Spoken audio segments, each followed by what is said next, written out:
اب ہم آتے ہیں کہ اس کی تعلیم کیسی تھی.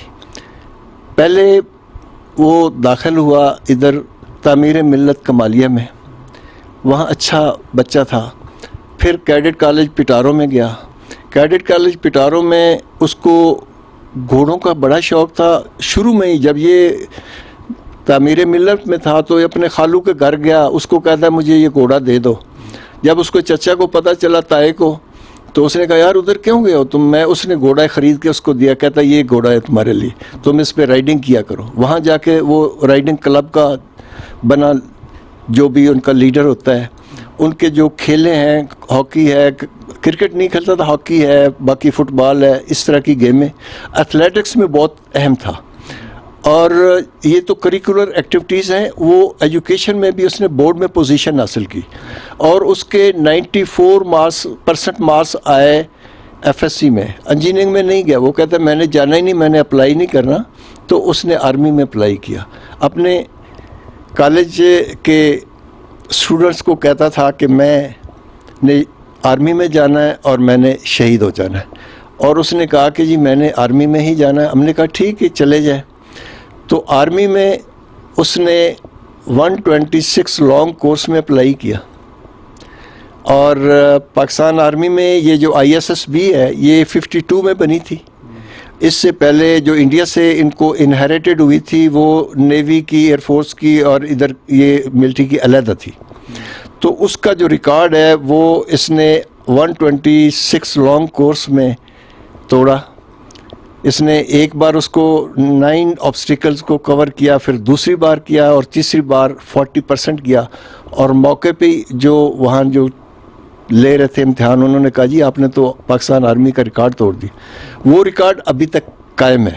اس کے شجاعت کے ریکارڈ کو ابھی تک پاکستان آرمی میں کسی بھی کیڈٹ نے نہیں توڑا. اس کے بعد وہ جاتا ہے کاکول میں. تو کاکول میں اس کے جو ساتھی ہیں وہ بتاتے ہیں کہ جو ہماری ایک 1 مائل کی ریس ہوتی تھی وہ ہمیشہ 10x10 آتا تھا. اور مزے کی بات ہے کہ جو پیچھے اس کو نظر آتا تھا اس کو پکڑ کے کھینچ کے لے جاتا اور اس کو بھی 10x10 کرواتا. ہر بار اس نے ایک آدھ کو پکڑ کے، جو قریب ہوتا اس کو پکڑ کے اس کو بھی 10x10 اس نے کلیئر کروانا ہوتا تھا. یہ اس کا اپنا ایک سٹائل بن گیا تھا. باقی سب سے اتنا زیادہ تیز تھا، بہت فاسٹ تھا. وہ آخری جنگ میں بھی، انگور اڈا میں بھی اتنا اس نے وہی چیز اپنی پروو کی، پہلے بھی پروو کرتا رہا ہے. اور اس کی پوسٹنگ ہوئی 30 بلوچ میں. 30 بلوچ اس وقت جنوبی وزیرستان میں تھی، اور اس کا آمنا سامنا دہشت گردوں کے ساتھ ہو گیا. غیر ملکی دہشت گرد تھے. تو اس نے ان کے 8 آدمی تھے، 8 میں سے 7 کو اس نے موت کے گھاٹ اتار دیا. بعد میں اس کا ایک سپاہی ہے، وہ ان کو ایک رہ گیا تھا، 7 کو مارا، ایک رہ گیا. اس کو تلاش کر رہے تھے، وہ چھپا ہوا تھا جھاڑی میں. تو اس نے فائر کیا تو ایک شہید ہو گیا ہمارا سپاہی. اس کو کندھے پر اٹھا کے واپس لایا تو والدہ کو کہتا ہے کہ امی آج آپ کا بیٹا نا غازی ہو گیا ہے. تو اس وقت اس نے فیصلہ کیا کہ میں نے مزہ تو آئے گا کہ میں کمانڈو میں چلا جاؤں. مجھ سے پوچھا کہ ابو میں نے کمانڈو میں جانا ہے. میں نے کہا بیٹا آپ کی خوشی ہے؟ کہتا نہیں آپ سے اجازت لینی تھی، باقی میری تیاری فل ہے. میں نے کہا ٹھیک ہے آپ چلے جائیں. وہاں سے وہ پاس کر کے 4 کمانڈو میں گیا.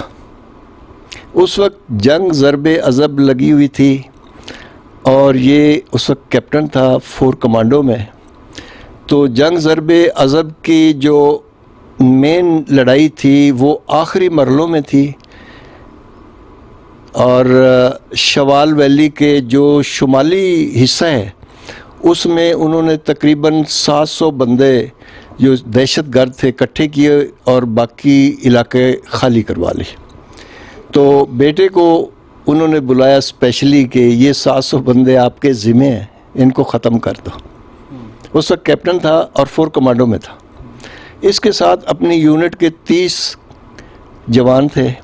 اس کے ساتھ انہوں نے ایک انفینٹری کی یونٹ لگائی، ایک ایف سی کی دی، اور ایک کوئی توپ خانہ ٹائپ تھی، 3 یونٹیں اس کے ساتھ تھیں، کمانڈ یہ سب کو لیڈ کر رہا تھا، اور اس وقت اس کی عمر تھی 23 سال، اور 23 سال کی عمر میں اس نے تقریباً 600 جو دہشت گرد تھے غیر ملکی ان کو مار دیا، اور غاروں میں داخل ہو کے ان کو اندر سے نکال کے مارتا تھا، اکیلا اندر جاتا اور اس میں پہلے باہر میں گیٹ کے اوپر غار کے منہ کے اوپر اپنی ایک تصویر بنواتا اور اپنے ساتھیوں کو کہتا ہے کہ اگر میں شہید ہو جاؤں تو یہ میری تصویر میرے والدین کو دیدار کے لیے، آخری دیدار کے لیے پہنچا دینا۔ تو اس نے 600 بندے دھڑا دھڑ مار دیے۔ پھر جنرل راحیل شریف نے کہا کہ وہ پرے گھر ایک پہاڑی تھی، وہاں پہ کوئی 60-70 بندے ان کے اوپر چڑھے ہوئے تھے، تو وہ اتر نہیں رہے تھے، تو انہوں نے کہا کہ یہ راحیل شریف نے آنا ہے اور اس نے اناؤنس کرنا ہے کہ ہم نے تو یہ جنگ ضرب عضب اس کو مکمل کر لیا ہے، تو اس کو ختم کرو، ان کو مار دو۔ اب یہ پاکستانی جو آرمی والے جن کی یہ فوجی تھے، یہ جس راستے سے جاتے تھے 3-4 راستے، وہ ان راستوں کے اوپر انہوں نے چیک پوسٹیں بنائی ہوئی تھی، وہ پہاڑی کے اوپر چڑھنے نہیں دیتے۔ تو بیٹے کو انہوں نے کہا جی یہ آپ نے کرنا ہے۔ تو وہ بیٹے نے مجھے بتایا کہ میں نے اس وقت نا 2 جنگجوؤں کی کاپی کی، ایک صلاح الدین ایوبی کی اور دوسری کارتھیج کے ہینیبال کی۔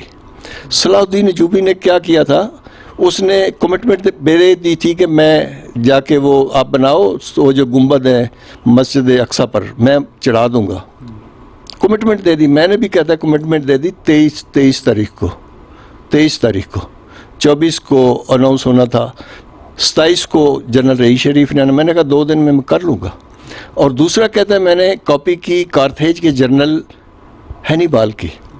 تو ہینیبال نے روم پر حملہ کرنے کے لیے اس نے ایلپس کی پہاڑیوں کو کراس کیا اور اس حصے سے آیا جہاں ان کو شک نہیں تھا کہ اتنے اونچے پہاڑ ہیں، یہاں سے کارتھیج والے کیسے آ جائیں گے۔ تو میں نے کہا کہ مجھے آپ 7-8 میل جو بیک سائڈ ہے نا جس سے راستہ ہے ہی نہیں، آپ مجھے وہاں چھوڑ کے آؤ۔ وہ کہتا ہے کہ انہوں نے کہا کہ آپ ایسے کیوں کر رہے ہو، آپ کامیاب نہیں ہو سکتے۔ اس نے کہا اگر میں نہیں ہو سکتا پھر جاؤ تم خود جا کے کرو، اگر میں نے جانا ہے تو میں نے اپنی مرضی سے جانا ہے۔ ویسے بھی کمانڈو کو یہ کہتے ہیں کہ آپ جب فیلڈ میں ہوتے ہیں تو آپ اپنی مرضی استعمال کرو۔ تو اس نے کہا کہ میں نے جانا ہے تو میں نے اس راستے سے جانا ہے جو راستہ ہے ہی نہیں۔ یہ 8 کلومیٹر چھوڑ کے آئے گاڑیوں پر، وہاں اس کے پیچھے ایک یونٹ تھی انفینٹری کی، تو اس میں سے 300 جوان تھے، اس کے پاس 30 جوان تھے۔ 30 جوان کو یہ آگے آگے لے کے چلا۔ تو اس نے اپنے بندوں کو کہا کہ کمانڈوز کو کہ آپ نے جہاں آپ کو جھاڑی یا کوئی درخت نظر نہ آئے آپ نے پاؤں نہیں رکھنا، نیچے ہو سکتا ہے کھڈا ہو۔ اندھیرا تھا، رات کو 11 بجے انہوں نے واک شروع کی، پہاڑی کے اوپر یہ 3:30 بجے چڑھ گئے، اور وہاں چڑھ کے وہ 60 بندے اوپر سوئے ہوئے تھے، یہ 30 تھے۔